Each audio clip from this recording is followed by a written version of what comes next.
Welcome, everybody, to Movies, Comics, Ubiquitous. This is the MCU podcast with Chris Rollo T and Brandon the Frogger. Yeah. How goes it? Goes pretty good. I mean, I can't think about anything other than Guardians of the Galaxy at this point. I think there's oh shit, that's tomorrow. It's 23 hours from now. We will both be seeing the movie. God, that's gonna be great. What time's your showing? I'm seeing it at 7. Oh, I'm half hour later than you. I'm 7:30. Aha! You're gonna spoil the first half hour of the movie to me via text. Oh, holy shit, fucking Ronan just showed up and he's beating people up. It just starts with a gay orgy. It's so weird. I'm like, why do I keep looking at my phone? I could easily avoid this. It's all my fault, but no. Guardians hype has hit a fever pitch at this point, mainly because of something we're actually going to this right now. This movie is getting reviewed amazingly so far. It has a 94. 90. That's ridiculous. It's like the movie that when everybody first heard about it, they were just like, well, come on. This is going to be fucking ridiculous. Nobody's going to want to see this. And it's right now one of the highest rated Marvel movies. It is, actually. Is it? I believe it is. To be fair, there is time for it to still go down. It's going to go down. It'll probably, if anything, it'll level out in the 90s, probably someplace, probably the lower 90s. But I believe in terms of Rotten Tomato scores, I'm going through them right now, actually. God, I was gonna say, I know Winter Soldier was one of the highest, and that was only 89%. Actually, the top two were Avengers and the first Iron Man, which were 92 and 93. Okay. But so that's fucking good ass company if that's where Guardians is actually going to be sitting. Yes. I'm just trying to check. I think Cap's in 89. If memory does serve, 89. Yes. But right now Guardians has a fourth of its overall reviews, because usually they end up in the 200s total, to 250s give or take, and right now it's at 62. With a 94% on Rotten Tomatoes, certified fresh, of course, with a fresh 58 reviews, rotten 4, with an average rating of 7.9 out of 10. That is a nice score to have. I don't think it's actually opened anywhere officially yet. I always thought Marvel movies were a week ahead in the UK, but we don't have any numbers. They're a week after this time, actually. Are they? Yeah. Yeah, suck it, UK. Either it's around the same time or it's a week after. It's kind of weird. And by the way, based on reviews, I just hit the back button a few times through the movies that I've already looked at to see what the actual, those aggregates are. And the average for Captain America was a 7.6. Avengers was an 8. And Iron Man 1 was a 7.6. There you go. It's a good company. I was just reading today. It was another one of those sites that doesn't provide any reason for why it's projected to make this much, but I believe Guardians is still on track to make at least 65 million. You read that Variety article then? Yeah, 65 million domestically. Well, from what I read of that article, they said about 65 or so. Some people are projecting up above 70. Oh yeah, it's been, I've seen as high between 70 to 80 million domestically. It's because the hype levels are really high. What's really going to push it from the 60, because I think they said Disney's saying 65 is what they're expecting for opening day.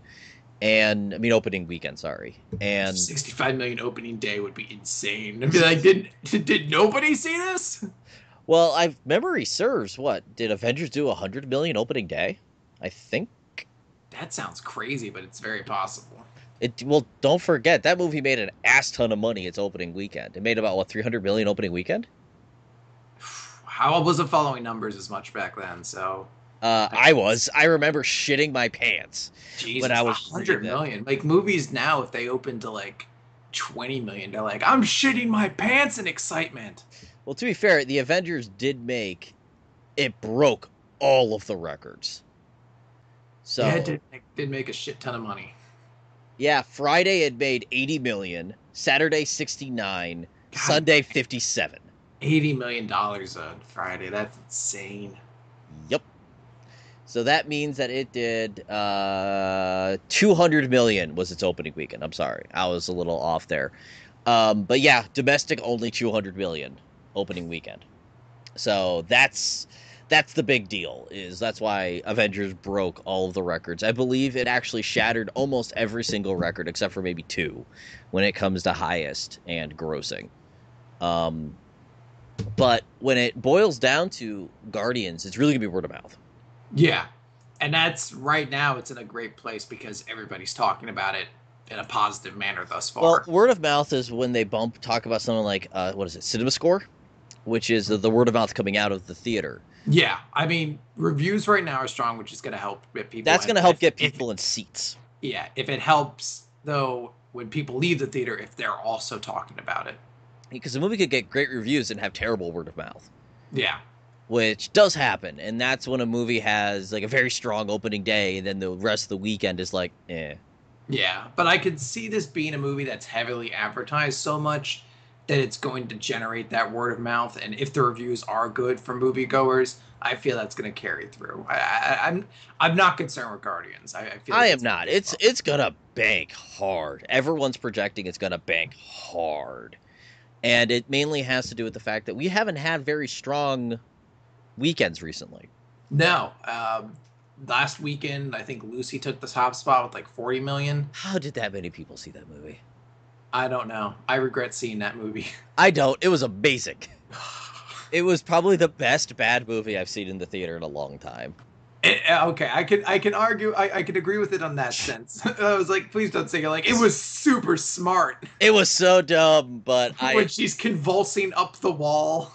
I have to say that kind of movie is what I wish the Transformers movies were like. Short and never dull. Because with Lucy, I never knew what was going to happen the next second. It always surprised me. Because she'd fucking develop some new thing and just be like, I'm a fucking alien now. But let's be honest. Last thing on that movie before we get back to actually what we're supposed to be talking about. That movie had one of the best car chases I've seen in a while. I just the entire time I watched, I just don't get it. Can't she fly to the hospital? Can't she teleport the car? Can't she do anything? Why is she doing the car chase? Because it's Luc Besson. I know, but I was just like, it's so weird. Why are we car chasing when she has magic powers at this point? There's a part of me that wonders if the movie was actually a parody of art house films. I hope it was, because there's a lot of points where I was just like, this is really weird. Like the 30 solid seconds of animal fucking.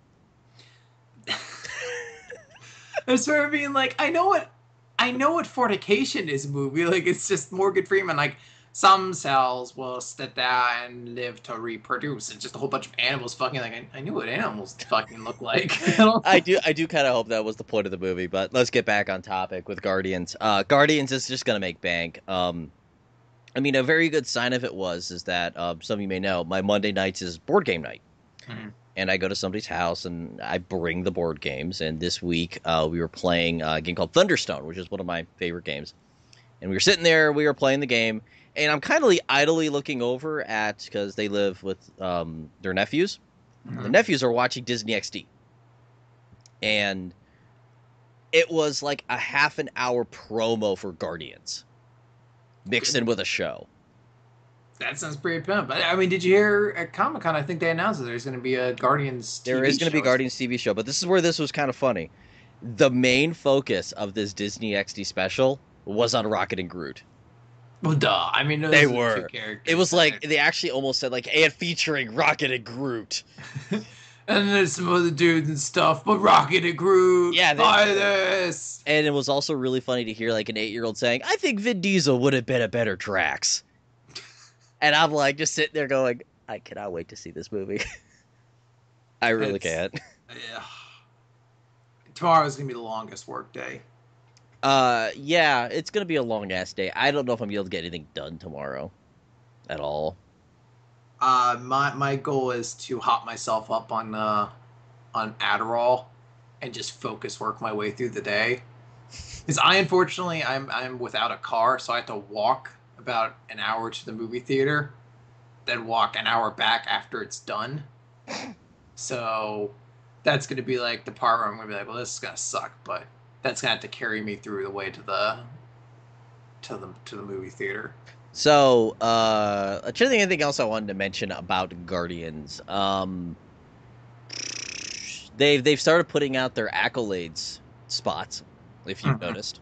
Oh yeah. Especially the one that's now saying the best Marvel movie ever, and now they're actually throwing in their advertisements. It's this generation Star Wars.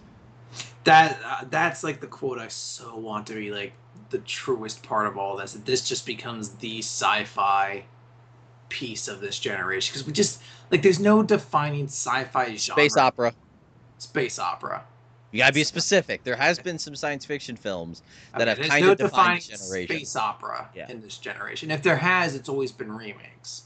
Like The the closest close thing you get is maybe the Star Treks, but they no. Well, they tried with John Carter. That's more of a space opera. yeah, but that wasn't defining at all. I mean, that bombed at the box It office. bombed hard because they didn't advertise it as a space opera. Yeah. I love John Carter. It's one of my favorite misunderstood movies because they advertised it like a summer action film when it was a space opera. Mm-hmm. So total whiplash going into the theater. But yeah, so that's Guardians. Just we'll probably update towards the end about if because reviews are coming in like every half an hour Mm-hmm.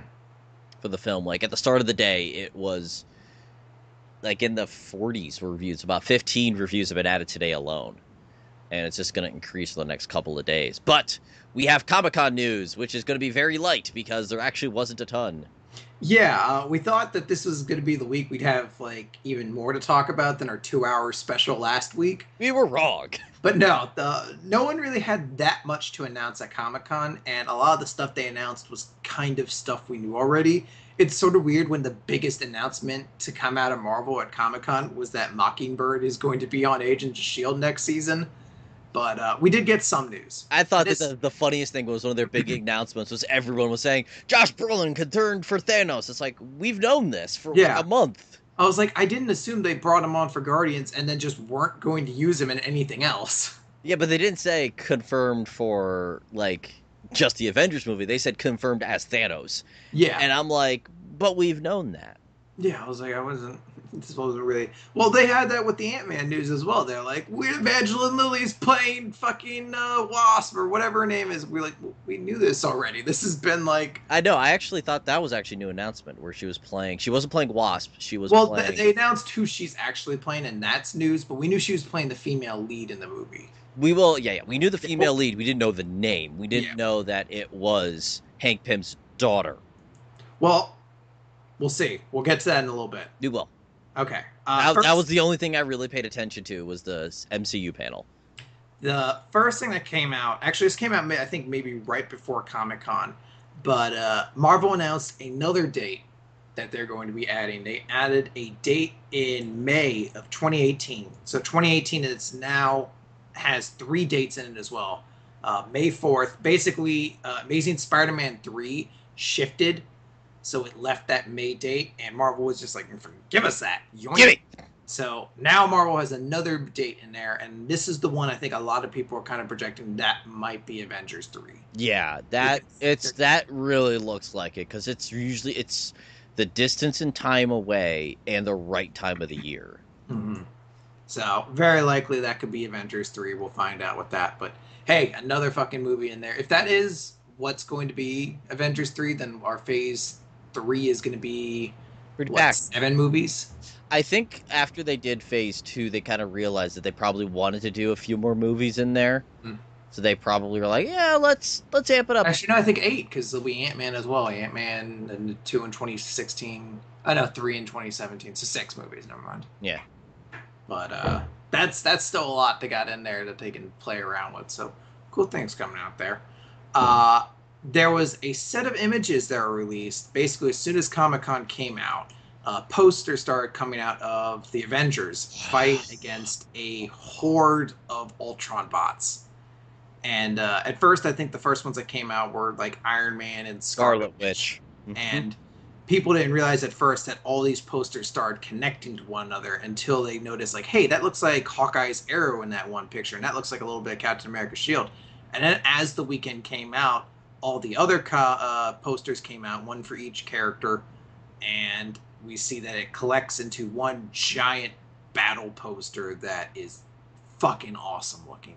The only complaint that I've heard that I kind of do agree with is, oh, look, another faceless army of Swarm. And it's like, well, that is kind of Ultron's MO, that he does build an army. but we also don't know circumstances, and this might be what I'm really hoping is the lead up to the finale of this is Ultron trying to delay them. Hmm. And honestly, I don't mind the whole like them against the way it lets them all show off. Like I'm fine with it. Look, the reason I see the Avengers movies isn't necessarily be blown away by the story. It's going to be so I could be like, wow, this is fucking awesome on screen. I want to see all these cool powers happening. This gives them a chance to do it and show those powers off. And I imagine we are going to get movies that are going to stray from that formula in Avengers eventually, but honestly, I don't have as big of a problem with it. I grew up in video game culture, so the idea of fighting endless waves of mooks just doesn't bother me. The only complaint I had, I don't know why Hawkeye looks so derpy. He's like, meh. Everyone else gets these awesome, badass action poses. Even And the then Vision. yeah, he's like, and then it's fucking Hawkeye is just like, oh, I'm about to die or cut a fart, I don't know which. He really got the short end of this stick. Hawkeye looks like, why am I here? He's just like, I fire arrows. There's arrows through two of their heads and they don't care. Get me out of here. But yes, also something else that was announced before Comic-Con, which doesn't have specifically to do with Marvel, is Sinister Six got a release date, Yes. which is I think coming out November 11th. of 2015, right? 16. Of 2016. And then Spider-Man, they haven't announced the date yet. They're just pushing. Yeah, we're doing it eventually. Yeah, like we'll get to it. But if you want to check out that series of comics or posters, you can find them online. I know the Marvel Studios subreddit had a whole bunch of them on there, but you can find it other places as well. We got a date finally for the Daredevil TV show. That's going to be premiering on Netflix in May of 2015. Well, So the same month of Avengers, we're also going to be getting the Netflix series. No date exactly yet, but I imagine it'll come soon. But I was really surprised we didn't get more about Daredevil during Comic-Con. I think it's one of those things that they're still too early in filming it. I know. I wanted a shot of him in the suit or a teaser or something. I was surprised we didn't get anything. But I'm gonna tell you what's gonna happen. okay, tell me. They're gonna show that shit off during Shield. Okay, I can dig that. That's probably what they're gonna do. They did have that special last year that was like building the Marvel assembling a universe. Yeah, assembling a universe, and that's where we got our first look at the Ant-Man costume. So yeah, I could see all that nonsense, but it's probably gonna be one of those things that's like, check out this for your first look at Daredevil, because I'll tell you this right now, Disney has a really good relationship with Netflix. It looks like at this point. Mm-hmm. So I would not be surprised if Disney is completely okay with showing it off. Advertising for Netflix through it. Because, I mean, I think most of Disney's big stuff now is on Netflix. Yeah, and I mean, if they're already watching Agents of S.H.I.E.L.D., you know that you're getting them for that. So what do you care if they're, afterwards are going to go watch more fucking Marvel stuff? They'll do it like this. Hey, purchase season 1 now on DVD and Blu-ray. And what'll end up happening is I'm going to do some guesstimating here. Netflix's usual MO is, and I don't know if you know this, they only put out TV shows baseline 6 months after they've been released on DVD and Blu-ray. Mm-hmm. That's how they do it, so that they don't completely undercut the TV sales on physical media. But I will imagine that what Disney might do is that they will allow Netflix to have it when they take a break. When they take their mid-season break. And it's like, oh, do you want to catch up on Agents of S.H.I.E.L.D.? Watch it on Netflix. I could dig that. I'd fucking like to have that right now. Although you did say we can catch it all on Hulu, right? No. Oh. No. Oh. Well, Hulu was really bad about Agents of S.H.I.E.L.D. Who had Agents of S.H.I.E.L.D.? Didn't you say They something? did have Hulu, but the problem was Hulu was really bad about it. They did their usual, like, oh, you can watch the last couple of episodes. But the problem is that they eventually got to the point where they would have random ass episodes, like when they took their break before Captain America, which is when I caught up. Mm-hmm. They had like, here's episode 5, then 12, 13, and 17, and it's like, sweet. That doesn't help me at all. Thanks, guys. It was that bad. I was like, what the fuck is this? All right, I may have to just basically pre-order the DVDs and then just find a way to fucking torrent them or something if there's no other way. I might just give you my digital copy code. All right. Because I'm getting the Blu-ray. Well, that's what, oh, if I can get, well, that's what I mean. If I can buy the Blu-ray, if it comes with the digital version, I can watch before it comes out. Because we're gonna have to watch. We want to catch up on Agents of Shield before the second season comes out. But the If first you season want DVD a doesn't come out until the second season's out, does it? no, it comes out September 9th, the same day as Okay. Captain America. Okay, so I'll have like 2 weeks. Okay, so I can buy the DVD, then watch. Okay, got it. Never Yeah, mind. We're solid then. All right. buy the DVDs. I'm buying the Blu-rays. All right, there we go. Speaking of Agents of S.H.I.E.L.D., by the way, there was some Agents of S.H.I.E.L.D. news. It all came from a rather amusing little video presented by Patton Oswalt as Sam and Billy Koenig, rather, and it gave us a little bit of insight into the new season, talking about how director Coulson is going to be working to rebuild S.H.I.E.L.D., and then they specifically name dropped that Bobby Morse, aka the Mockingbird, is going to be joining this season. So, oh my God, Mockingbird's going to be in there. It's weird that a lot of people were super excited about that, but I guess more people like Mockingbird than I thought. I thought it was a little bit amusing because the first websites that reported on it used the same image of Mockingbird, which was just her with the biggest like atomic wedgie outfit in the world. And I was like, they didn't have another photo of Mockingbird you guys could use to like make her look a little bit more inspiring, but Nope. that's not the only thing we got. We don't know who will be playing Mockingbird. We know she's going to be in the season, but we do know a couple other people. We know Lucy Lawless is going to be in the season. We talked about that last week, but we found out she's going to be playing Isabel Hartley, who is a S.H.I.E.L.D. veteran. We found out that Nick Blood is going to be in this season. He's going to be playing Lance Hunter, and in the comics, Hunter is the leader of Strike, which is sort of like the British version of S.H.I.E.L.D., essentially. And we have our villain of the season as well, as Reed Diamond will be playing Daniel Whitehall, aka the Kraken, who is apparently a relatively recent character in the Marvel Universe. I think within the past like 6 or 7 years or so. They're gonna unleash him on all of us. Yes, they're going to unleash that Kraken all over our face, neck, and chest. So, some interesting stuff there. And then I guess this is like sort of the big announcement, I guess, at Comic-Con. I don't really know, but this is the biggest we kind of got. Marvel is so fucking confident that Guardians of the Galaxy is going to be a success that they've already announced Guardians of the Galaxy 2 with a release date of July 28th, 2017. I think it's because of the early projections, or as we mentioned earlier, are pretty damn good. Oh, and yeah. I don't know what its budget is. I'm actually trying. Guardians, I think, Guardians like 170 million, I think. Yeah, and if it's 170 million and they're projecting 70 plus domestic, Remember, you always had to count in like almost I'm double for advertising. I'm saying just domestic alone. If it's gonna be doing that with the actual production budget plus international, where this thing usually Marvel movies make awesome money in the UK, yeah, they're gonna be doing fine.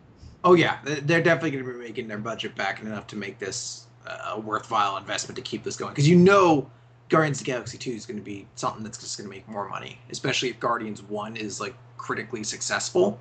Definitely, they're just going to be getting even more for Guardians 2. James Gunn will be coming back to direct Guardians 2. He announced it, so we got to confirm. There's another movie to pencil in on that Phase 3 calendar, alongside Captain America 3 and Doctor Strange, Ant-Man, and presumably Thor 3, which just hasn't been announced for some reason yet. Which I have to say, I am pretty pumped that I did kind of. So that year is going to be. That's awesome, because that is the first of the 2017 movies. Mm-hmm. Is going to be that. So it's. I'm just really happy because I'm looking at the actual phase listings right now.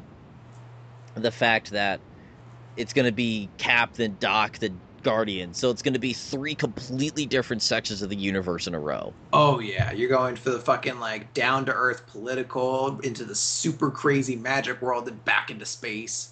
Back into wacky space adventures. That's the thing I love about Marvel so much, is you can get so many different tones within the same universe, and that's what's going to make all these that's what's going to keep people from being like, oh, so superhero movies, no one wants to see those anymore, because you're just like, well, not all of them, like, you're just not seeing the same thing again. You're not seeing, hey, guy in a suit battles a villain in New York, you know? Mm-hmm. You get something different every time, so that's awesome.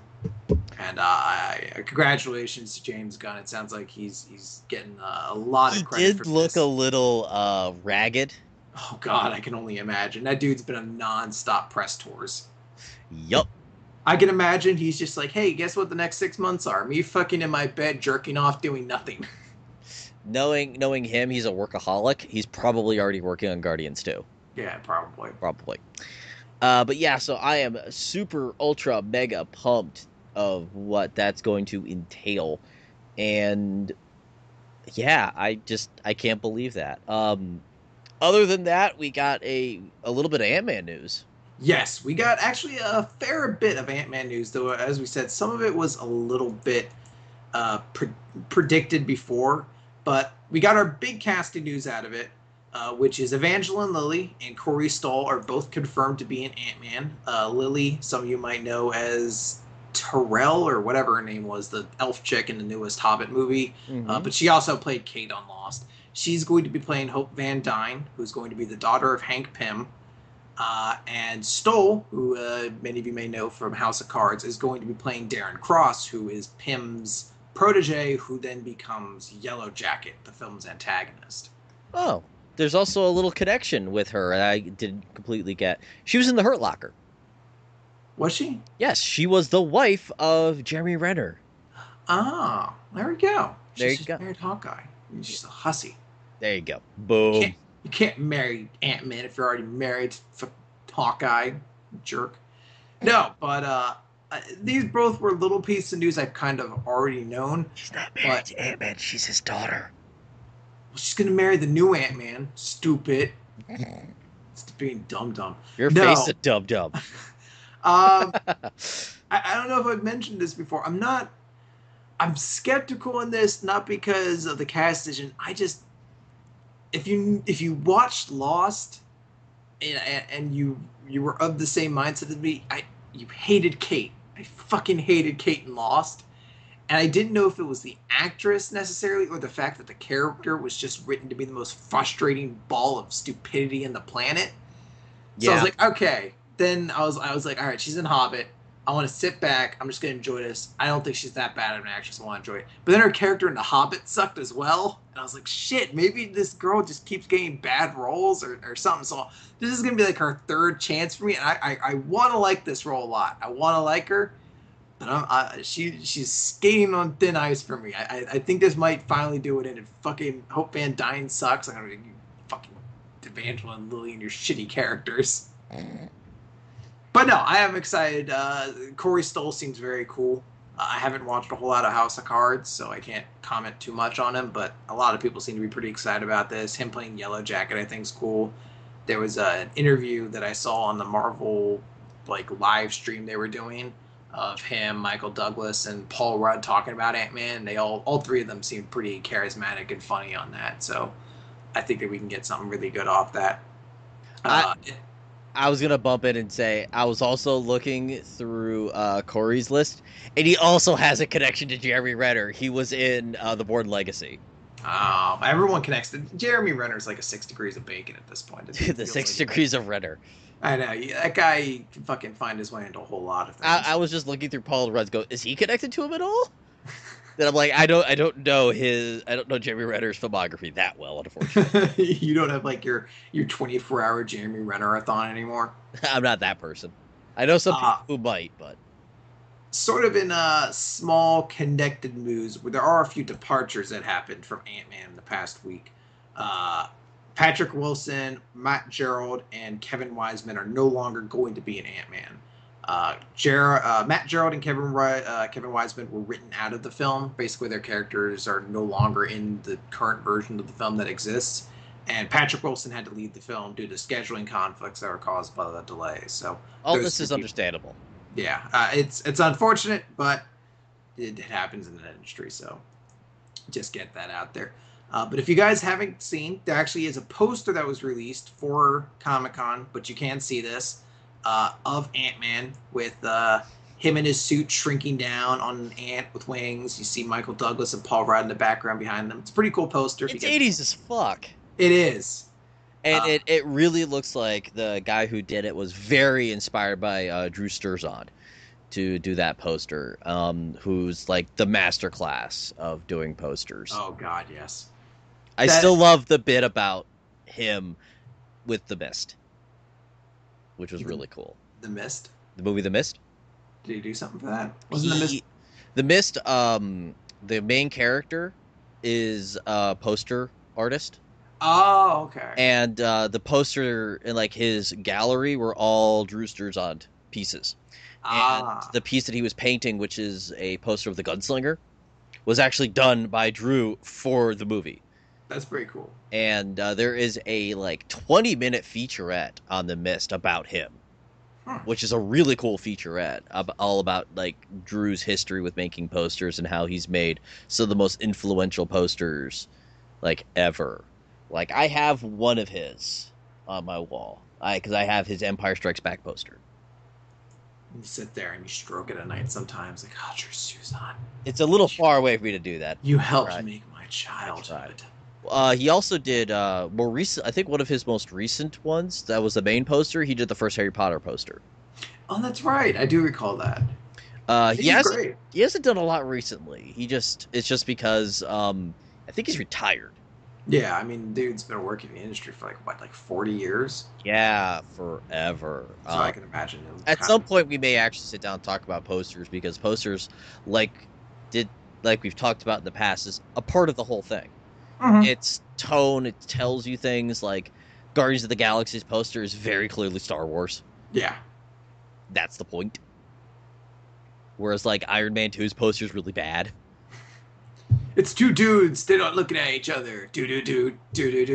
Exactly. Whereas like like the Avengers poster is showing them as a team preparing for combat. Mm-hmm. Yeah. Posters are very important. They can be. There was a Kevin Feige interview at Comic-Con. Don't worry, I don't have 7 Kevin Feige interviews this time. Just one that was kind of interesting. He talks about the threes, or rather, he talks about the movies in Phase 2 and how it was very deliberate that the decisions in Iron Man 3, Thor: The Dark World, and Captain America: Winter Soldier are going to be what leads into Avengers 2. So I'm kind of curious to see how all those little pieces start adding together to create that Avengers Age of Ultron storyline. Sexiness. Yeah, there was a clip shown at Comic-Con of Avengers Age of Ultron. It is not released to the public. That's something that may not be released until later this year. And I don't even think we're going to get exactly what they got because they got like a full scene and then eventually like a sizzle reel. So I imagine we'll eventually get that sizzle reel later, or maybe a little bit of it might be at the end of Guardians. I don't know for certain on that, but there are ways if you want to, you can listen to the audio or whatever. You do get to hear James Spader in his Ultron voice a little bit, so it's kind of cool. But back to the interview, he confirms that there is a notion, though it's not concrete, to try to do the one new franchise and one existing franchise a year. He talks a little bit about that. He also describes Ant-Man, on the topic of Ant-Man, as a heist movie as well as a movie about a mentor and a mentee and sort of the passing of the torch story, which is something Marvel hasn't done yet because they've never had to get rid of that. They've never had a hero pass on the legacy to anyone else. So this is them kind of getting to tell that story. And he also talks about how Doctor Strange is going to be a classic origin story with a left turn into the supernatural, playing with alternate dimensions and the perceptions of reality. Woo. So cool stuff there. A little nice, neat interview. You can find that over at superherohype.com. I'm pretty hype right now. Are you? Yeah, I am. I might have to kill your buzz a little bit. Uh-oh. There's some controversy. Of course. So recently, the Ant-Man news all came out, and Michael Douglas was in an interview talking about his character. And let me pull up the exact quote from Michael Douglas. All I do in the entire movie is beat my wife. No, but you're on a very similar track, actually. Here's his quote.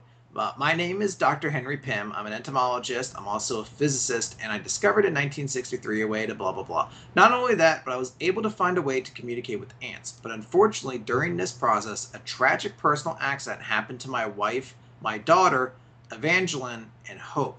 So I've had to pass my powers and strengths on to a mentor, blah, blah, blah. People are noting here, they're like, so wait, did you guys just kill off fucking Janet Van Dyne in a backstory? And a lot of people are upset about that online. because they're like, I'm shrugging right now. there's a hashtag out there. This is the social movement. There's a hashtag called Janet Van Crime because it's the crime that they killed her off. I'm sorry. I currently have my hand, the face of my hand. Tell me your thoughts. I don't care. Because Janet is such an amazing character and so useful. Well, here's the thing. I know very little of Janet Van Dyne or Hank Pym. All I know about them is what I saw from Avengers or Its Mightiest Heroes, and if that's the case, good fucking riddance to both of them. They were worthless. But here's the thing. I also recognize I never read the comics. I didn't grow up with them. And I have to imagine there are some people out there who the characters of Hank Pym and Janet Van Dyne are very important. Yes. And it is unfortunate that to those people who really like those characters that they may not get to see them, immortalized on film the same way we're going to see Steve Rogers or, Tony Stark. We may see Captain America, but we see Steve Rogers. And that's important to some people. Like, look, we may get Wasp, but we're not going to get Janet Van Dyne. And some people are upset about that. And I get it.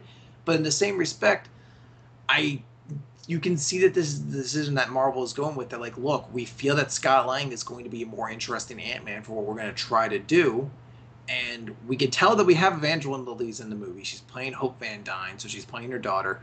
I mean, it's not insane to think, hey, fucking her daughter's in the film, probably going to grow up to be Wasp. It's a pretty good likelihood you're going to be seeing Evangeline Lilly putting on a costume at some point as well. Yeah. And if that's the case, I mean, look, you're maybe not going to get exactly what you want. Maybe you're not getting Janet Van Dyne on film, and that is unfortunate. I feel for those people. There's vitriol here calling this a misogynist conspiracy. And it's just like, no, it's not like that at all. It's just the direction they're going with. They want to go with a new generation. They want to go with Scott Lang, and Janet Van Dyne wouldn't fit in with that, so Hope Van Dyne's going to be filling in that role. And who knows? Hope may play very similar to how her mother plays. Just having a name change. I mean, it is sad that we're not going to probably get the Janet that everyone was hoping for, but also I think that Marvel is trying to bank on Scott being a more interesting character than... He fills a role that we don't currently have in the Avengers lineup. We don't have like a rogue character. You don't have the Han Solo of the group. You have a whole bunch of different scientists on the team. The closest would be Tony. Is the closest to that. Yeah, but he's not like, I don't see him as like a thief, He's the smart guy of the team as well as just being the cocky guy. But, you don't have kind of that guy who's on the outside, the thief in the army or whatever. You don't have that kind of archetype in there, and this is a chance for them to fill that. I mean, you could put Hank Pym in there, but you're like, hey, we've got a third scientist in this, and, do we really need that? Marvel clearly sees that there's more advantage to Scott Lang. They get away from the whole wife abuse thing that would inevitably pop up if Ant-Man was the main hero or Hank Pym was the main hero in this. So I feel like this is the decision they're going with, and Marvel's made good decisions thus far that I don't have as much of a concern about this. I hope, and I do feel like Hope Van Dyne is going to be a good character. I feel like, obviously, since they're picking Evangeline Lilly for that role, they're putting the emphasis in her to make her a big part of the film, that it's going to be a character you're still going to like. Yeah. So I'm still optimistic about it, but this was something that was out there. Thought I'd bring it up just to note that there's some controversy still. Oh no, I'm so concerned. No, it's the same thing as with the comic stuff that we talked about last week. I don't have an opinion until I actually see how they're handling it. Yeah, I mean that's the thing. Fucking Hope Van Dyne could suck. It could suck horrible. This Ant-Man movie could be a bomb. And if that's the case, yeah, that's really unfortunate. But until then, let's see the movie. Because in Edgar Wright's original script, there was a lot of talk of flashbacks to when Hank Pym was Ant-Man back in the 60s, which opens the door for Janet Van Dyne to be in there. So we could still see her portrayed in some fashion during the movie. Mm-hmm. Let's see here. That's getting close to it, isn't it? There's one last piece of news. This wasn't Comic-Con news, and this is a casting rumor right now. There's nothing necessarily on it, but thought I'd bring it up. We have another name popping up to play Doctor Strange, and that name is Joaquin Phoenix. Okay. I agree with some people on this name. Marvel, please don't pick him. You don't need another crazy person. We do not need another Incredible Hulk incident happening here. I could definitely see that happening. I love Joaquin Phoenix. Her is one of my favorite movies of all time. I think he's absolutely a fantastic actor, and I could see him playing the role. But he does feel like that seems like a weird name to me. I don't know Not if he'd want to because play ball with sequels. yeah, that's what I think. Like I just don't see this as like a franchise guy. This is a guy who mostly tends to pick roles that are pretty artistic and out there. And this feels like something he'd be like, "Well, I'm going to do this once." And then Bye. never fucking again. Like he wouldn't be bad as somebody in the movie, like the villain, Mhm. but I cannot see him as Doc. Yeah, that seems weird. Like I can see him as Doc. I can physically see him as Doctor Strange, but yeah, I just can't see with that personality that he seems to exude, wanting to be in long term. Like, hey, we're gonna sign you on for a 6-picture deal or whatever. Like, I just bye. yeah, he's like fucking flies away on like a unicycle or something. Like It's later. hope. But yeah, that's not happening. Yeah. And right now, the only thing that attaches it is just quote unquote source. Source says that it's in negotiation, and source also said that Benedict Cumberbatch, and source also said fucking Jared Leto are guaranteed to play the role. So nothing confirmed for Marvel yet, though. Just another name to kind of throw out there to be aware of. In the Those are all just too fan picky. Mhm. Those sound like something a fan would pick, as opposed to an actual like the Johnny Depp one, just like yeah. It's not inspired. Like yeah. we mentioned this in the past. It's like whenever like Fox or Sony picks somebody, it seems like, oh, okay, that works. That makes sense. Yeah. Whereas Marvel, you're like, oh, like our exact Why didn't reaction I with see Josh that Brolin before? as Yeah, like, Thanos.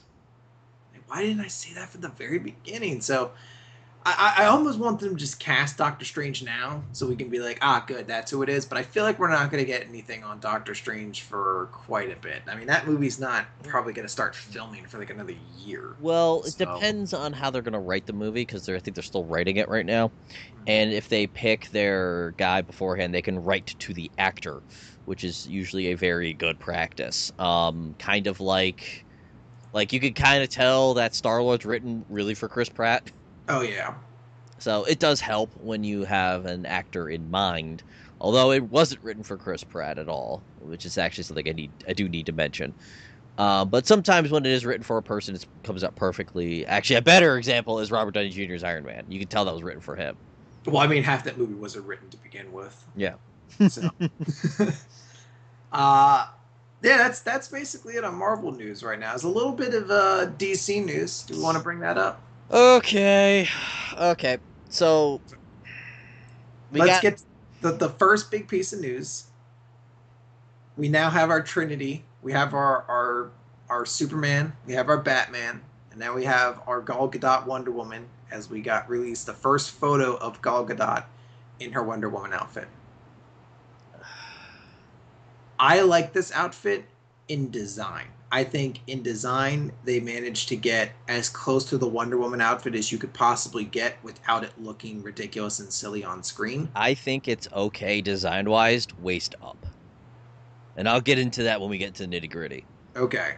But a lot of people agree it's really weird that there's like no colors to it. God. It's all very muted. It's DC-ified to its like furthest it could possibly be. DC hates color. Yeah. Except for fucking Superman's red heat beam eyes of death. That's about it. I'm surprised they weren't black. They're fucking glow black. Like, this is really hard to see. Put more black around it. But black arrows being like heat beam death. But no, so what I don't like about it, about the waist down, design-wise, is I think that skirt looks ridiculous. Really? The fact that it's just covering her crotch and that's about it. And then it's like once it gets out of the crotchal region, they're about an inch long little like skirt spikes. I mean, they were going for clearly that plated Roman gladiator kind of look that we've kind of seen in the comics, but when they have that, those usually do go down to at least her knees.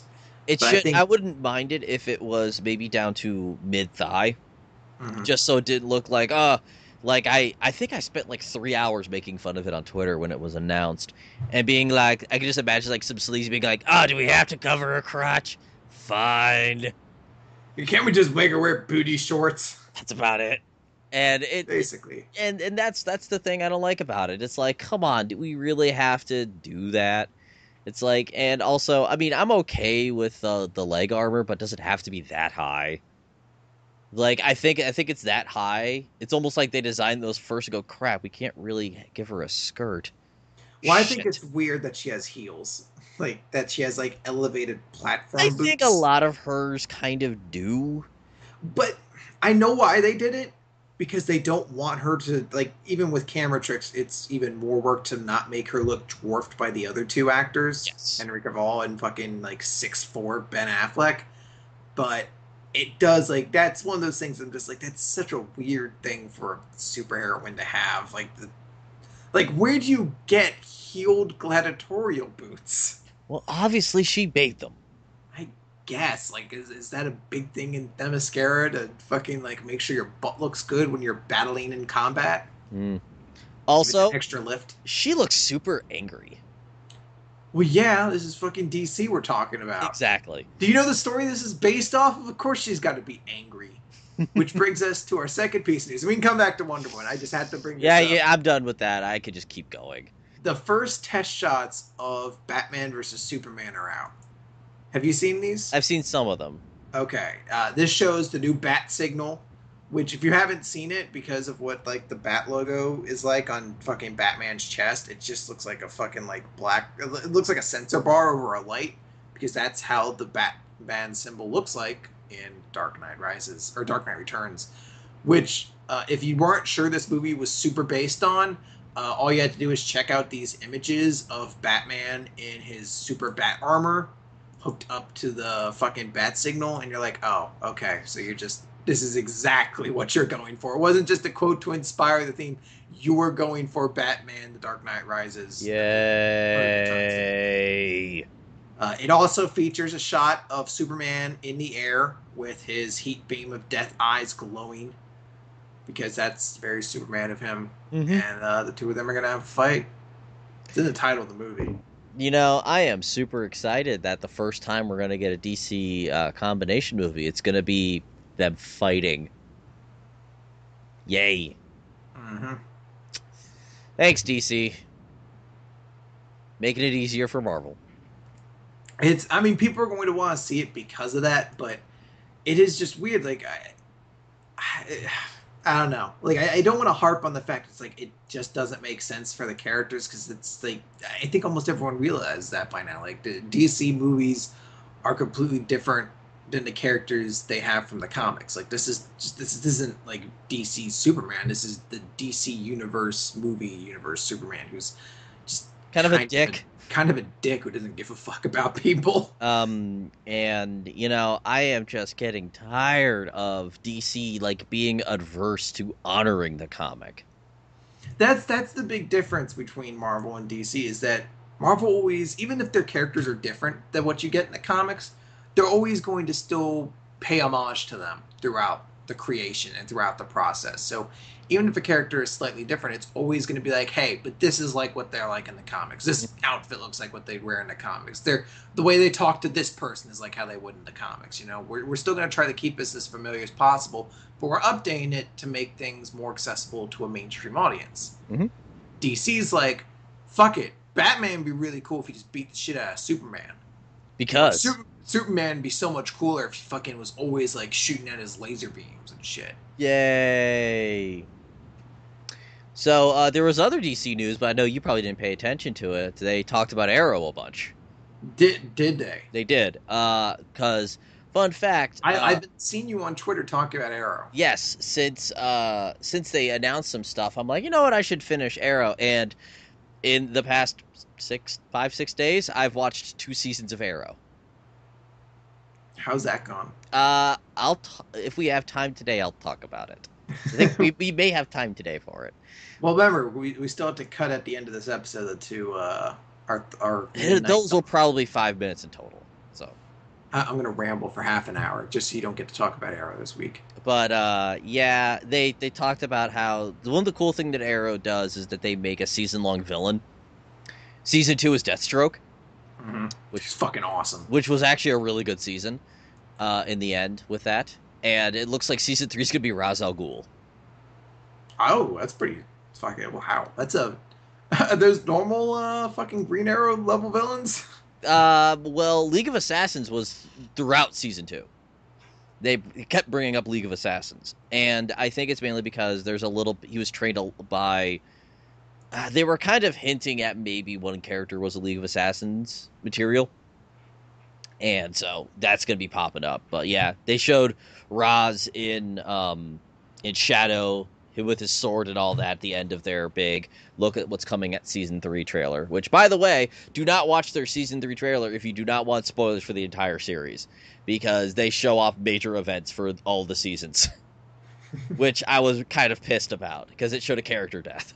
Aw. Yeah, I was like, you son of a bitch. You fuckheads. Because I was in the middle of watching the show, and I'm like, oh, season 3 trailer, what is it going to be like? I was not expecting a point by point. This is what happened in the first 2 seasons. Now here's the new footage. It was like halfway through the trailer. It's like, oh man. Bummer. But yeah, it looks like it's going to be kind of neat. I really like the fact that they're keeping with their theme of season 2, where they're like, you know what, fuck it, let's keep throwing in characters. Here's Huntress, here's this, here's this, here's this. I swear to God, there's probably like 15 DC characters made an appearance in season 2, which was crazy. But yeah, as long as they cut back on the thing I really hate about the show, I'll be really happy. And I think I think the thing you love is the romance. Oh, that's amazing. That's the thing you really wish you could get more of. Please make more of it. And they also talked, I think, a little bit about the Flash and whatnot, but I didn't really pay attention to that because the first season is starting, so I have no base of comparison with Flash stuff. But yeah, so Arrow, is it worth watching? I guess. Shrug. Question mark. I put it about at the same level-ish, maybe a little lower than S.H.I.E.L.D. Mainly because whereas S.H.I.E.L.D. has a baseline of being decent and then gets really good, it's like every single episode of Arrow just goes, oh, that was pretty good. Oh, that's pretty good. Oh, that's awful. And it just bounces. So it's like the average is about S.H.I.E.L.D. But the highs are higher, the lows are lower. But it does a lot of things that I hate that dramas do. Where, okay, I'll give you an example without saying names in case you want to watch the show. You ready for this, Chris? Okay. Imagine this in a drama. You're watching a show and 2 characters are having a conflict. The moment that conflict is being resolved, another conflict immediately begins with a third party that is then pissed at the original 2 people. That's that show's drama most of the time. That sounds super fun. No, it's not. It's the moment like, oh, that's resolved. Next scene, new conflict begins. It's like, can we have a break?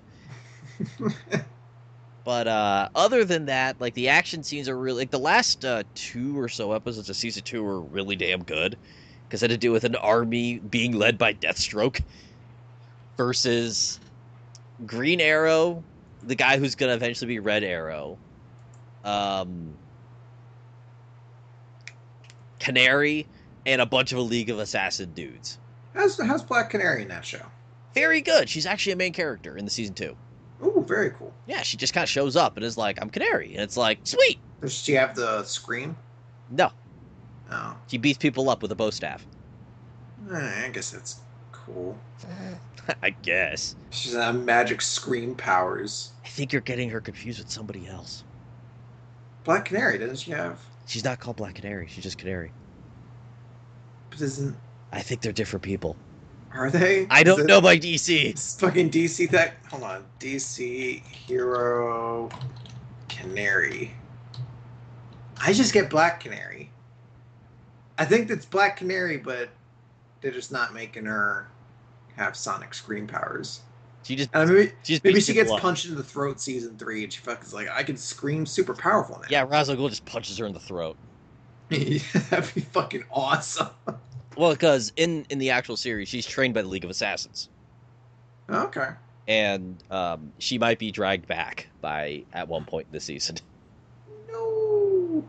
But yeah, there's some decent stuff in there. I mean, I really hate their version of conflict and resolution, and it's very Lost like with the flashbacks. I love Lost.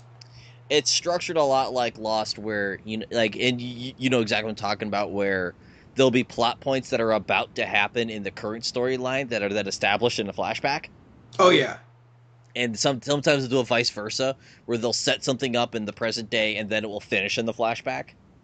Yeah. Like, oh, why are you so angry all the time? I'm not going to tell you. Flashback, this is why he's angry. Flashback. I'm angry because of this. Yeah, and that's what they do. Like, they also structure it in a way where there's a part where someone's like, I made you a promise 5 years ago, and I'm here to collect, and he drives away. And then the flashback explains that promise, so they don't have to throw it into the dialogue.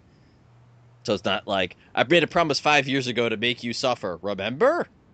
Yeah, let me explain this promise I made 5 years ago. Yeah, Exposition. they don't do that. Also, it is weird that 80% of the flashbacks are for Oliver, and the other 20 are for other characters, but usually it's because that character is the focus of the episode. Like, our flashbacks are about how we used to interact with Green Arrow more. It's more like most like 90% of the time the flashbacks are either his time on the island or that 5 years he was on this island or right Wait, before. like, it is an island?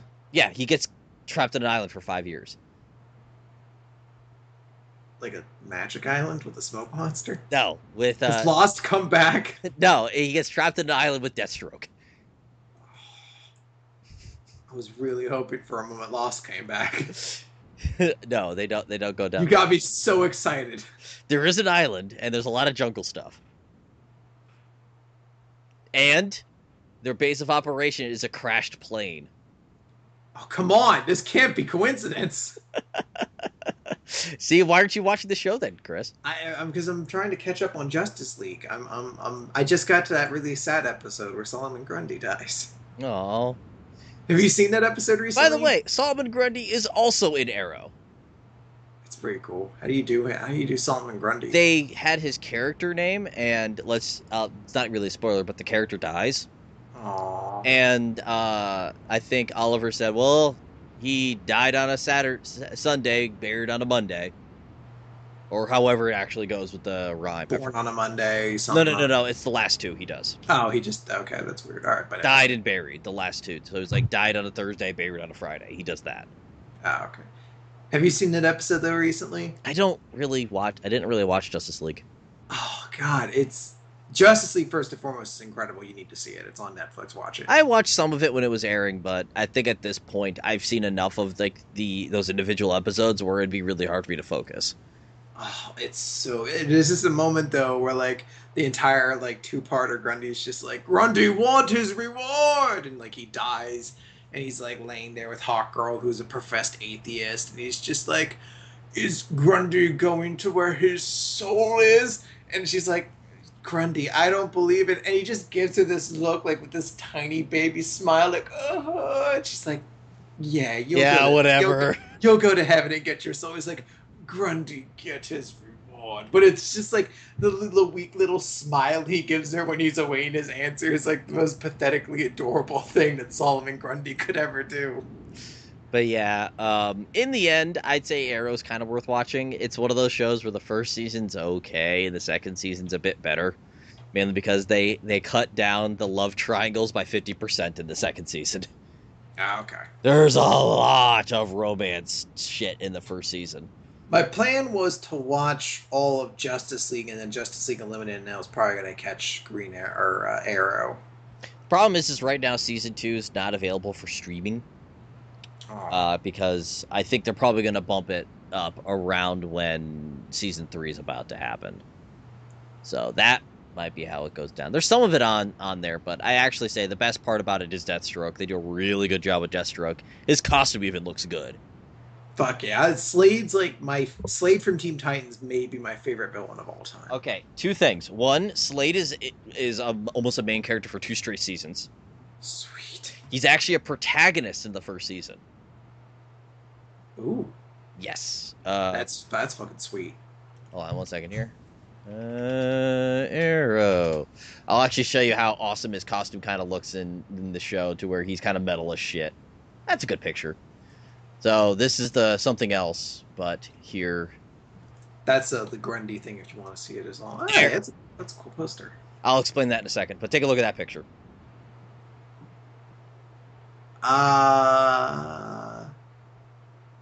Ignore the mask. The mask is fine. It's the other stuff. I think it's just because it's pixelated, but it makes all of his bullets look like Nerf bullets.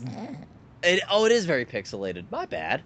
That's okay. I was just like looking at it, I was like, are those Nerf bullets? Because that seems a little less threatening. It does look like it's cool, though. Here's an actual shot from the show.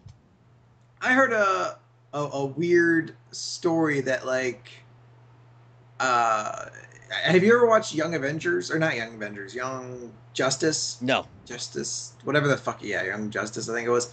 Apparently I found out that the fucking Sportsmaster was the main villain in that for a little bit. Wait, really? Yeah, and I was like, how the fuck does that work? How is the Sportsmaster a villain? I guess they, like, don't, like they just, he doesn't, like, play up to, like, the, you know, everything has to have to be a sports gimmick very much, beyond, like, wearing a creepy goalie mask, but I was like, how the fuck, bravo to you, Bruce Timm, if you're able to make fucking the Sportsmaster into an intimidating villain. So that's cool. Yes, that looks cool. So that's how he looks. He also has a New Zealand accent. He's always like, "Oi there, Green Arrow." No. He imagine a New Zealand accent, but Batman gruff. Oi there, Green Arrow. Yeah, it's kind of. Oi, just shove my goose on up your butthole. Kind of, but less racist. Oi, blimey. Yes, oi, blimey, exactly. It's just an Australian accent, but a little different. Okay, I can dig that. Yeah, so he's actually he's probably one of the best parts of the show. And when he eventually gets to his modern day version, where he actually does get those gray sideburns, and when he's not wearing the mask in that season, he's got the eye patch and it looks awesome. And his past version actually, I think, looks a touch better, which I'll do one more image for you about the show. This is how his past mask looked when he was still on the island. Okay, I can dig that. Mm-hmm. They just do that probably to differentiate. And they also show how he loses his eye. Oh, yeah. Is it sad? A little bit. Oh, a little bit. But no, he is definitely the best part of the show, and I'm kind of sad that he's not going to be around as much in season 3, as he was a great villain. And also Summer Glau's in the show for a while too. Huh? Really? Yeah. That fucking girl shows up in everything. Yeah, she's like, by the way, I'm here, and it's like, okay, hi, hello, goodbye. The big news for that show was that Arsenal is going to be in season 2. Who's Red Arrow? The Red Green Arrow, like his sidekick kind of a thing, but eventually becomes Arsenal, and they're skipping the whole Red Arrow thing. Going, yeah, he's just Arsenal now. Yeah, just deal with it. Yeah, so I'm kind of excited for season 3. I'm cautiously optimistic is a good way of putting it. Just please, for the love of God, ease up on the CW romance of it. It's not just the romance; it's the drama. The fact that it's just the family drama was annoying, and it made me I did want to punch kittens after a while. And it did also do my least favorite superhero trope ever, which is I'm a fan of you. Season ends. Next season begins. You were mean. I'm gonna take you down. I'll beat you up. Choo choo. But it's like it's the whole law enforcement character, which is like I was a fan of you, but now I'm not a fan of you, so I'm gonna take you down. So it's the whole like betrayal kind of a thing. But that only goes on for 3 episodes. And one last thing on the show that I completely forgot. They do have him kill in the first season. And then in the second season, one of the main themes is that he doesn't want to kill anymore. So he's like, I want to honor a friend's memory by not killing anymore. So that's actually a good way of handling it, DC. That's the next movie's like fucking Superman. Like, I never want to kill again. I don't want to let Jimmy Olsen down. Jimmy Olsen, god damn it. And Jimmy Olsen's like, I met you, Superman. I just met you. But you killed both my parents when you fucking blew the fuck out of half of Metropolis. My bad. Deal with suck it up, kid. Punches him in the stomach. Stop being a bitch. Give me your lunch money. Give it to me. Laser eyes him. Oh, why? So before we had gotten on during the whole arrow thing, I actually had to hit enter so that Chris could see another image I had prepped. That is the IMAX poster for Guardians of the Galaxy, which, those of you who don't know, whenever you see an IMAX movie around opening, they have special posters that they give out. That is the poster giving out for Guardians, which is an 80s style, monocolored poster, and it looks really cool. It does look fucking sweet. I'm kind of hoping that I get it. I am seeing it at 7. Usually they only give them out at midnight for some reason. And I've actually gotten them for quite a few movies. I got the Avengers one, which wasn't that cool. It really wasn't, unfortunately.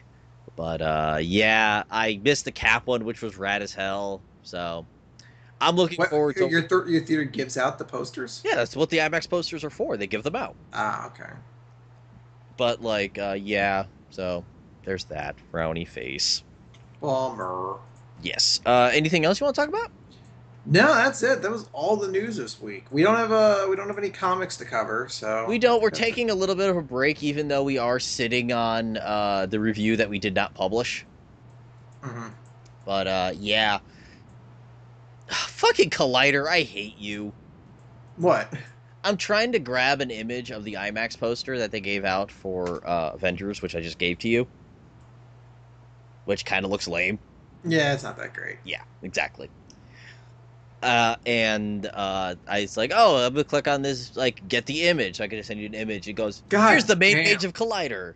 I forgot how bad Black Widow got in these posters back when Avengers came out. Here's her butt. It was like, what pose is she doing? It's just like, boom, butt. Like, to be fair, I guess Hulk's kind of doing the same thing. It's just, oh, you poor girl. And why is Jeremy Renner so much in the foreground when he's not in the movie that much? Yeah, I was just like, why is Hawkeye above fucking Iron Man? Like, he's just like, get behind me, Iron Man. I got this. But there is a little bit of comic stuff that's actually kind of interesting. Okay. Marvel is doing 100th anniversary specials. Why are they doing these when it's nowhere near their 100th anniversary? They decided to make it as a joke, which is saying, oh, we just did, I think they just had their 75th anniversary as a company. I think. Yeah, if they haven't had it coming up very soon. And they said, well, let's make a bunch of comics around what these comics would be in, like, 2061. So it's just a bunch of jokes about all the status quo bullshit. They change it up to make things more It's completely, like, random. So it's just like Captain America, and he's got, like, a computer arm.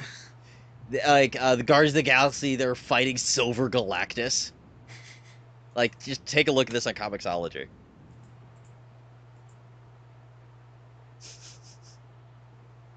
Oh, it even includes some of the fucking, what the fuck, why is Star-Lord a chick?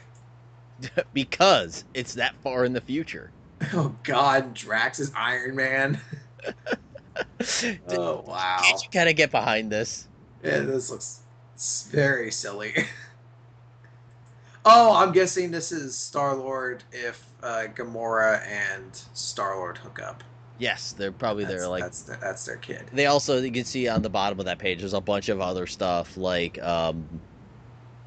another wedding between that Scott is having again. Oh, poor Scott. I like the Spider-Man idea, which is Kingpin. It's like this is the actual line, and you're gonna laugh at this. Kingpin has taken Spider-Man's ultra-powerful techno-symbiote suit. Because why not? That's the whole point of the series, and I love it, because the whole point is, why not? Let's just do it. Avengers, looks like Tony Stark goes fucking batshit insane again and tries to take over the world. Exactly. So, I might pick one of those up just to see how wacky they are, because that's the whole point, is let's be wacky. Mm-hmm. So, there you go. Also on Comixology right now, the first volume of Guardians of the Galaxy is on a pretty awesome sale. Yeah, I retweeted this earlier. They've got a pretty nice Guardians of the Galaxy sale going on. It looks like you can get each of the volumes for $4 right now. Or at least the first volume. It's the first volume is $4, and then there's other collections. Yeah, there's other ones. But $4 for the first volume is a great deal. Oh yeah. I highly recommend anybody who is interested in Guardians of the Galaxy. I don't know how long the sale's going, so I don't know if you get the chance to see the movie and go pick it up. But really, actually, no, it ends. Oh no, it ends the third, so you actually have time. So you can go see Guardians of the Galaxy, and then if you're really interested afterward, you can go pick up the 2008 run, which is what's the name? Lanny and Abnett is the team who wrote it. Go pick up the first volume. You'll really dig it. We talked about it in the show. You can go back to the episode where we discussed it, but it really is a great series. I highly recommend it. And you go pick it up there, and you can get the other stuff if you're interested. Exactly. Also, I've been playing Lego Marvel. How have you? How's that? You need to play this. Well, I'm going to see if I can't find a child who has left his appropriate game console unguarded by it's the on window. the 360. All right, I'm going to have to find a child who has $60 precariously sitting next to his window on his dresser. And I'm going to take that money and I'm going to use it to buy drugs, which I will so then I can sell. live with myself. So I can then sell that for a slightly increased profit, so I can cover the tax. That makes sense. The tax is killer. The tax is what's going to hold me up. Yeah, exactly. I know I could find kids with $60 sitting next to their fucking window. I don't think I could find kids with $63.47 sitting next to their window. Yeah. It's not that expensive. But yeah, it's pretty rad. I mean, I've been playing Lego games since they've started. And usually your miles may vary. You usually have to be a fan of the property to really like them because they're monotonous as hell. Oh yeah, but they're fun. They're simple, kind of easygoing games. They are. They're only monotonous when you really want 100% them, or in my case, like I do all the games. But there's some really fun stuff, like the guy who's constantly giving you tutorials is Coulson, played by Clark Gregg. Oh yeah, because he fucking plays everything he's in, isn't he? He is, and well, it's not the fact that it's Coulson, it's the fact that it's Clark Gregg saying you should try doing this, and I'm like, oh, thank you, Clark Gregg. Thanks, Agent Coulson. And the fact that the very first level is Hulk and Iron Man. That's how they start you off, and it's like, okay, cool, and then Spider-Man shows up. So it's like, yeah, they know what they're doing. And then the second level is Reed Richards, Captain America, and Spider-Man. And then the third level is Hawkeye, Black Widow, and... Do you want to guess? Nick Fury. Spider-Man. No, it's Spider-Man. He just shows up everywhere. It's Spider-Man. I think that's kind of the joke. He just keeps showing up. Like, help, we're trapped in this underground sewer as it's flooding. It's me, Namor, and fucking, Iceman. It's like, well, Spider-Man's here, too. But I'm also trying to save us. Yes, but it is kind of awesome that the third level is the Black Widow Hawkeye level, which is that's actually where I am right now, is level 3.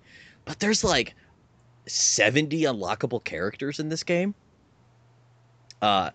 Even down to, you can play Stan Lee. That's pretty fucking sweet. But the best part is, Stan Lee's ability is to turn into Stan Hulk. Oh, like from fucking his episode of Simpsons. Yes, he becomes like Stan Lee the Hulk. That's great. Yes, and there's also some other little fun things in there, like the Hulk had some of the best lines I've ever heard in my entire life, where he was like you're fighting, like the first villain is Sandman that you fight. Mm-hmm. You're fighting Sandman and he keeps doing stuff, and Hulk will every now and then comment. It's like he builds a giant wall and goes, "Walls only keep people together, keep people apart, not bring them together." It's like, oh my god, I love this game. It's really good. They also have some fun in-universe stuff. There is, I believe, a Winter Soldier pack, so they have a bunch of stuff from the Winter Soldier movie. Ooh. As DLC, which is kind of rad. And also, I have to give them major props for bringing in a lot of the animated counterparts to do the voices. So if you're watching any of the newer shows, not Avengers Unspecial Heroes, but Avengers Assemble, a lot of the people who did the voices on those shows do the voices for this game. So they bring in a lot of them, which is really cool. Although Spider-Man isn't. Spider-Man is another voice that I immediately picked it up, go, I know you. And he's the guy who voices Ratchet in the Ratchet and Clank games. Which, and I love those games. You can imagine I picked it up immediately. I'm like, that's you. Marvel. I'm actually trying to see who else is in the game. That is super. That list is so fucking long. Yeah, Fred Taskakor, the guy who does the voice in all the Avengers. He pretty much plays the Hulk now. Period. Yeah, he's like the one guy who like carried over from Earth's Mightiest Hero into the other book, right? Yep. And that's who he plays in this. John DiMaggio's like 85 people. Of course he is. Yes. Who else would he be? Yeah, well, it's the only thing that makes sense. Of course, Nolan North is Deadpool. I'm playing SWTOR, and if you play the Male Smuggler, you play as Nolan North. If you play a lot of games, you're playing as Nolan North or Steve Bloom. This fucking Steve Bloom is starting to irritate me because the moment I hear him talk, I'm like, it's fucking Steve Bloom. Like it's that same, like I fucking pick him out every time I hear it. And I'm just like, God damn it! Why am I like? Why is your voice like fucking like an immediate like set off in my mind? Like I know who you are, and you're Steve Bloom. There's other really rad, like Steve Bloom is of course in the game because he always voices Wolverine, and I actually do like his Wolverine. Mm-hmm.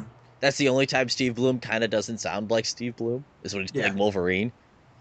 But like Troy Baker's also in it. Troy Baker's really good in like everything that he's in. I have not seen a role where he did not kill it. Like 3 of my favorite games has Troy Baker as like the main character, which is incredible. But like Troy Baker, like this is how good he is. He plays Groot and Hawkeye. Wow. That's a big difference there. That's a big difference. Also Loki. Yeah, that's some diversity he's got going on there. Yeah, whereas Steve Bloom is like Abomination, A-Bob, Beta Ray Bill, Daredevil, Lizard, Red Skull, Wolverine. Stan Lee as himself. That'd be great. And Stan Lee as Stan Lee and Black Widow. Exactly. Phil Lamar as Blade. Yes, Blade's in the game. That makes sense. Yeah, why not? Blade, he plays Blade, Gambit, and War Machine. Nolan North, Ant-Man, Cyclops, Deadpool, Green Goblin, Magneto, Pyro, Vulture. And I was half expecting, and Drake. And Nathan Drake. Because he's all Marvel stuff, right? That was supposed to be a joke. Oh, okay. Not bad. But yeah, I guess I kind of padded that out a bit. But, you know, it's a game worth playing, and it's got a full voice cast, as you probably just heard us talking about. It's also an open world game, too. And there are some awesome trophies. I don't like going into it too much, but there is a trophy for unlocking all of the Guardians of the Galaxy. I hope the trophy's called, like, you just guard your galaxy, yo. I think it's just called Guardians of the Galaxy. That's fucking, I don't want it now. Let me take a quick It needs a wacky name for me to enjoy it. I'm finding it right now.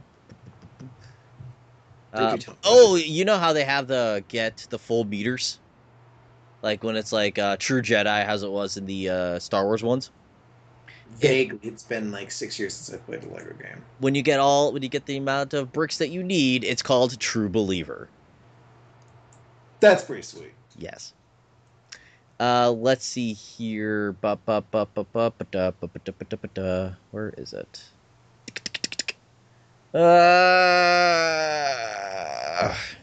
Balls. It is called Guardians of the Galaxy. Unlock all the Guardians of the Galaxy in single player.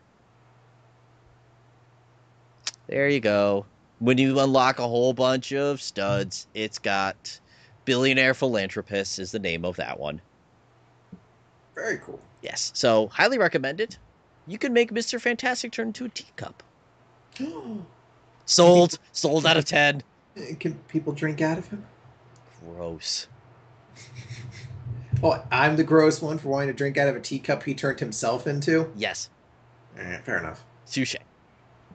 So yes, that has been this week. Guess it's about time for you to tune in and hear our thoughts on the Guardians of the Galaxy. Yes. And if I'm drunk and or super sleepy, understand that it's like 11 o'clock for me at this point, and I You're even sounding it now. yeah, and I just walked like an hour from the movie back to my house. I probably got accosted and robbed a couple times. But you were just So like the entire time, you're like, Guardians! I'm just like, I'm Space Lord, and they're like, it's Star Lord, you nerd, and they beat me up for being wrong. Did I ever tell you this is a quick story. Did I ever tell you about the time when I was in New York and I was wearing my Green Lantern shirt? And a fucking dude in a Sinestro t-shirt walked up and beat you up. No, some like crazy guy was like, "Oh man, have you seen that movie yet? It's gonna be awesome." And you're And like, it's 2013, sir. no, It no, no, no. came The out. movie hadn't come out yet. And I was like, Oh, "No, the movie's not out yet." And he's like, "Cool."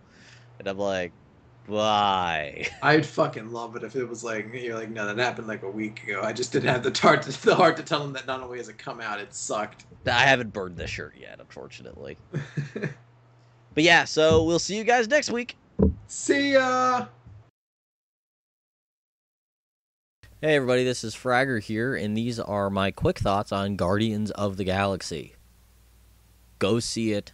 It's really fantastic. It's a very fun movie. I enjoyed it quite a bit. I highly recommend watching it. Just go see it. I don't want to go blow by blow about it yet.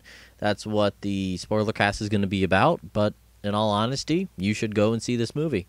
It's just great. See you guys next time. Hey guys, this is Chris. I just got back from Guardians of the Galaxy and a little bit tired, so I apologize if my enthusiasm is not at the highest at the moment. But Guardians is freaking incredible, guys. It's one of the most fun movies I've seen in quite some time, which is something that I've always appreciated about the Marvel movies. Always fun movies, and Guardians has fun all over the place. It's action packed. There's really great character moments. The movie has a great heart to it. Not going to get into spoilers or anything like that, but I really was blown away. I think it has one of the best conclusions in the Marvel, cinematic universe movies. Everyone really put in a great performance. I wanted more Groot and more Drax. Like those are people. Some people were worried about. I wanted more of them. They were that good. Some great little cameos and stuff like that. That if you read the Ammon and Lanning comic book, you'll pick up on some stuff there that definitely enhances the movie a little bit. There is an after credit scene, by the way, but it's not one that you have to stick around. It's definitely a James Gunn kind of after credit scene, though. So if you dig his stuff, definitely stay around for that. But I really enjoyed this movie, guys. Humor's all over the place. Some great moments, cool references, a lot of great of those Marvel callback jokes. They definitely have those in there. Chris Pratt's great. Ronan's one of the better Marvel villains, really imposing. Lee Pace is phenomenal in this movie. He is so good. I mean, I was worried because the makeup looked kind of silly on him, but once you see him in it, he really does just become terrifying. And I really enjoyed this one. This is one I'm probably going to try to see again this weekend. I saw it in 3D. That's the thing, guys. Visually, the movie is incredible. Go see it in 3D. If you get the chance, definitely go see it in 3D because it's absolutely worth it. The movie will blow your mind. I saw it in 3D. I might go give it a chance just to see it in 2D this weekend as well. But I really enjoyed this one. I think Marvel hit this one out of the park. James Gunn did a phenomenal job. I'm already excited to go see a Guardians of the Galaxy 2. I think this not only stands among, being worthy of being one of those Marvel movies, alongside, the more standard fare of your Iron Man, Thor. It stands among Marvel's best. So I would say definitely go check it out. Don't hype yourself up too much. There are faults in the movie, but it's really good. A lot of fun, great moments to it. Everyone gets a chance to kind of shine, and I wholeheartedly recommend it. Go check it out, guys. A lot of fun. Fun. Fun. Fun. Fun. Fun.